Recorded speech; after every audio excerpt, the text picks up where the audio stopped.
తుమ్మి పువ్వు ముందు జన్మ తుమ్మ పువ్వు. ముందు జన్మ మహావిశేషమైన శివభక్తుడు. సుదీర్ఘమైన తపస్సు చేస్తుంటే త్వరగా స్పందించి శివదేవుడు అతని తపస్సుకు మెచ్చి అతని ముందు ప్రత్యక్షమై వరము కోరుకోమన్నాడు.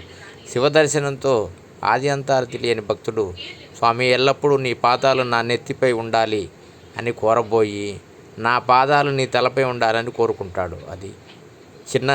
అది విన్న శివయ్య నవ్వుకొని తదాస్తు అని వరమిచ్చి అదృశ్యమైపోతాడు.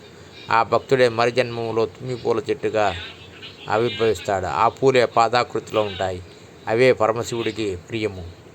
అవే తుమ్మి పూలతో అష్టోత్తర నామాలతో పూజిస్తే ఇష్టమట. ఇది శివపురాణంలోని భక్తుని జన్మ వృత్తాంతం. నమఃశివాయ. సర్వే జనా సుఖినో భవంతు.